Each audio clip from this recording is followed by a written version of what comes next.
Halo everyone, para pengabdi-pengabdi perizinan. Gue udah lama nih nggak bikin video tentang perizinan. Di kesempatan kali ini, gue akan memasuki sesi spesifik, yaitu perizinan makanan. Nah, perizinan makanan, gue akan sediakan nanti beberapa perizinan. Yang pertama ada PYRT, yang kedua ada sertifikasi halal, dan yang ketiga adalah BPOM. Nah, di hadapan kalian, ini udah ada 3 roti. Nah, sebenarnya ketiganya nih sama-sama roti nih, tapi dari sisi perizinannya, ini ketiganya nih berbeda nih, sisi perizinannya. Nah, kita akan bongkar satu persatu perizinannya terlebih dahulu. Yang pertama, ini ada Donat Animo. Kita bisa lihat di Donat Animo ini cuma ada satu perizinan, yaitu sertifikasi halal. Kenapa sih dia cuma memiliki satu perizinan, yaitu sertifikasi halal? Yang pertama, karena dia masa kadaluarsanya itu tidak lebih dari 7 hari. Yang kedua, dia pembuatannya itu skala rumahan. Jadi dia hanya bisa untuk dilengkapi dengan perizinan sertifikasi halal. Secara perizinan ini mudah karena dia hanya satu izin, yaitu sertifikasi halal.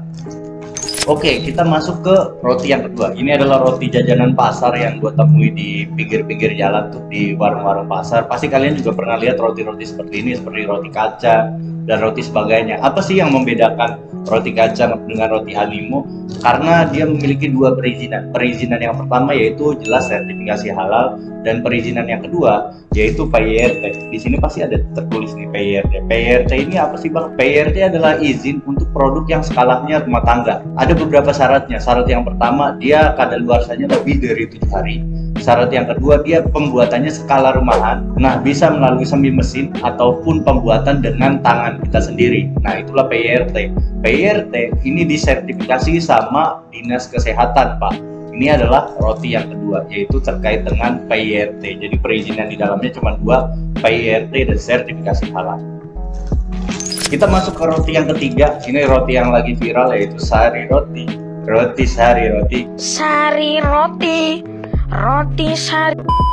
Nah, yang membedakan dari 2 ini adalah dia memiliki 2 perizinan. Perizinan yang pertama jelas sertifikasi halal, pasti ada dia sertifikasi halal di sini dari MUI.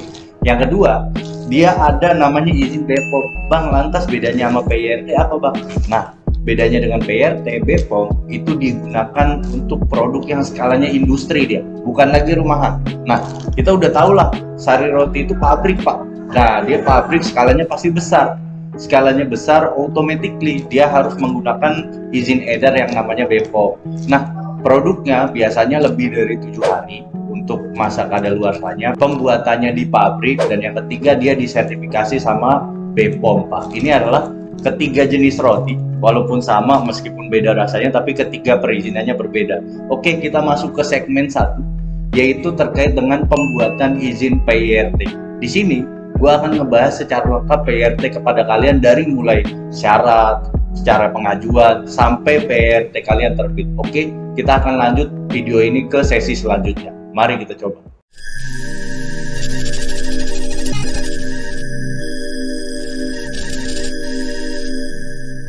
Halo everyone, video kali ini merupakan video perizinan makanan atau seri perizinan makanan yang pertama, yaitu terkait dengan PYRT.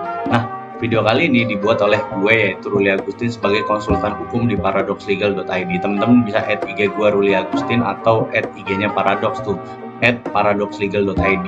Nah, data ini atau bahan ini teman-teman bisa download di kolom deskripsi. Gue kasih secara gratis, teman-teman tinggal di download aja untuk keperluan teman-teman pembuatan PYRT.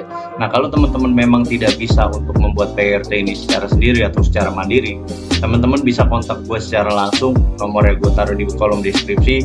Nanti kita urusin untuk pembuatan PYRT dari mulai NIB sampai PYRT-nya jadi. Nah, video kali ini gue akan bagi menjadi 4 pembahasan. Pembahasan yang pertama tadi udah kita buat tuh terkait dengan perbedaan PYRT, BPOM sama sertifikasi halal. Nah, yang kedua adalah perbedaan pengajuan sebelum dan sesudah OSS RBA, karena memang ada perbedaan. Yang ketiga ada syarat-syarat pengajuan PYRT. Yang keempat, kita akan membuat tutorial terkait dengan pengajuan PYRT. Kita langsung masuk yang kedua. Yang kedua adalah perihal perbedaan pengajuan perizinan, teman-teman. Sebelum OSS RBA, pertama kita harus sekolah keamanan pangan dulu yang diselenggarain sama Dinas Kesehatan. Sekolah keamanan pangan ini biasanya 3 hari. 3 hari itu diselenggarain sama Dinas Kesehatan, itu biasanya per 3 bulan baru adanya. Nah, yang kedua, setelah kita sekolah keamanan pangan, kita melakukan pembuatan kemasan produk yang sesuai sama ketentuan, teman-teman. Yang ketiga, baru kita mengajukan pengajuan SPP PYRT. Yang keempat, nanti ada survei dari Dinas Kesehatan. Yang kelima, itu baru diterbitkan. Ini sebelum OSS RBA. Kalau sesudah OSS RBA itu dibalik, teman-teman. Pertama, kita harus membuat kemasan produk dulu. Yang kedua, kita langsung melakukan pengajuan PYRT, teman-teman. Yang ketiga, nanti PYRT-nya tuh automatically terbit. Nah, setelah automatically terbit ini, kita diberikan waktu untuk sekolah keamanan pangan, baru nanti disurvei sama Dinas Kesehatan. Setelahnya nanti dia baru dievaluasi SPP PYRT-nya apakah sudah sesuai atau belum. Kalau belum, nanti bisa diajukan pengajuan untuk banding sampai dia sesuai. Nah, itulah yang membedakan perbedaan sebelum adanya OSS RBA sama sesudah adanya OSS RBA. Nah, perbedaannya nggak cukup sampai di situ, tapi ada perbedaan lain, yaitu sebelum OSS RBA dia berlakunya 5 tahun, teman-teman, setelah diterbitkan. Sesudah OSS RBA itu berlakunya 3 bulan yang pertama. Untuk 3 bulan ini supaya kita sekolah keamanan pangan dulu. Nah, selepas itu diperpanjang lagi 3 bulan kalau belum sekolah.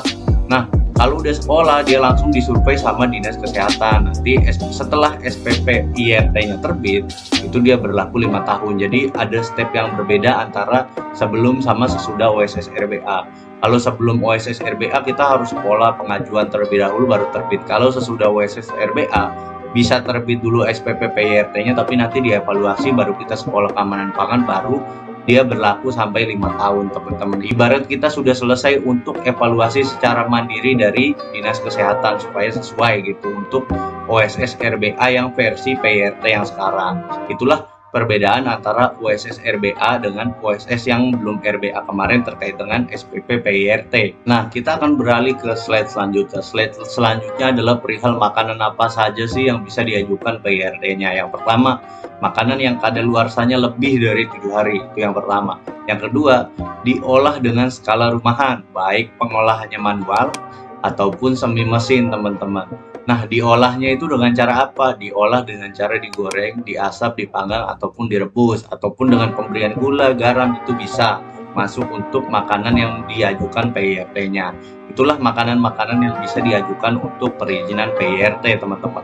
Kemudian, ini adalah teknis bagaimana teman-teman memilih KBLI untuk PYRT. Karena kalau teman-teman nggak milih KBLI ini, yang salah satu diantaranya, teman-teman tuh nggak bisa nembus portalnya dari Dinkes BPOM itu tuh, nggak bisa tembus dia karena nggak ngeling dia KBLI-nya dengan KBLI yang ada di portal mereka. Nah, itulah pemahaman dasar terkait dengan PYRT, teman-teman, dari mulai syarat, masa berlaku, sampai dengan KBLI-nya.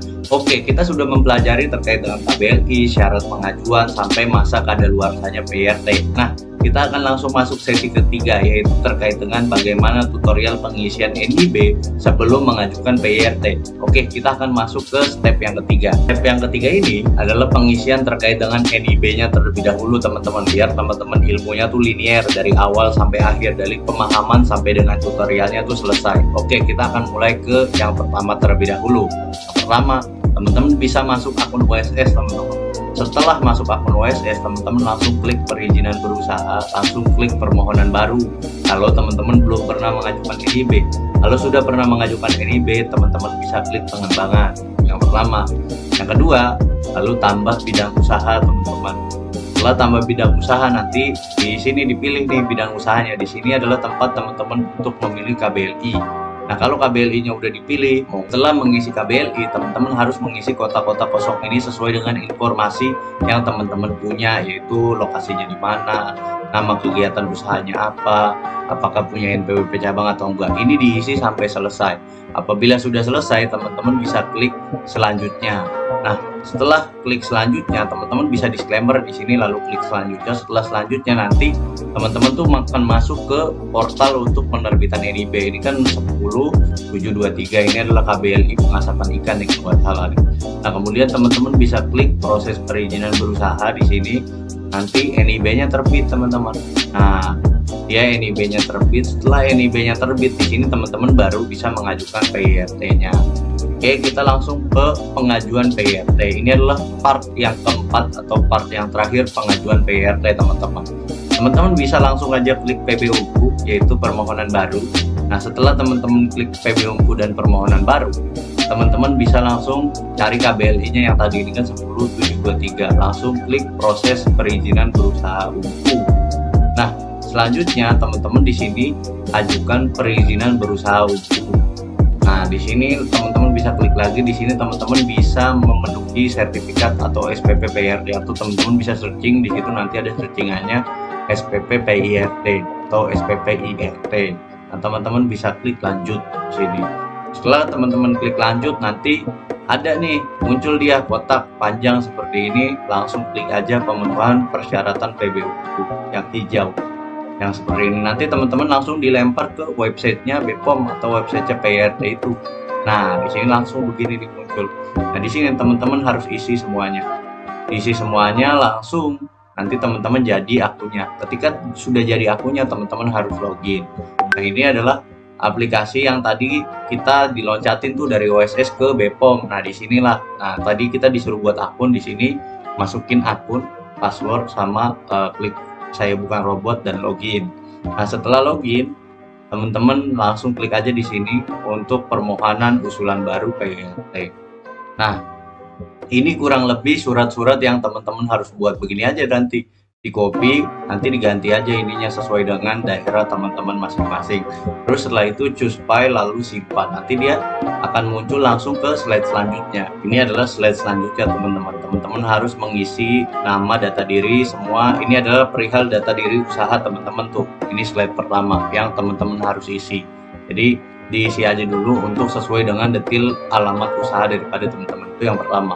Yang kedua, step yang kedua yaitu perihal produknya teman-teman. Jadi di sini teman-teman harus nama produknya apa, proses produksinya diapain, dan cara nyimpannya gimana, kemudian jenis produknya ini tinggal diklik aja nih, cari yang sesuai dengan produk teman-teman, atau cincau hitam. Di sini kan ini berapa minggu simpannya, di sini kalau nggak salah ada hari, minggu, bulan, tahun. Untuk pengisiannya, jenis kemasannya apa, komposisinya berapa gram, sampai dengan komposisinya itu apa aja, ada apa aja di produk-produknya gitu teman-teman. Oke, kita lanjut ke step yang ketiga.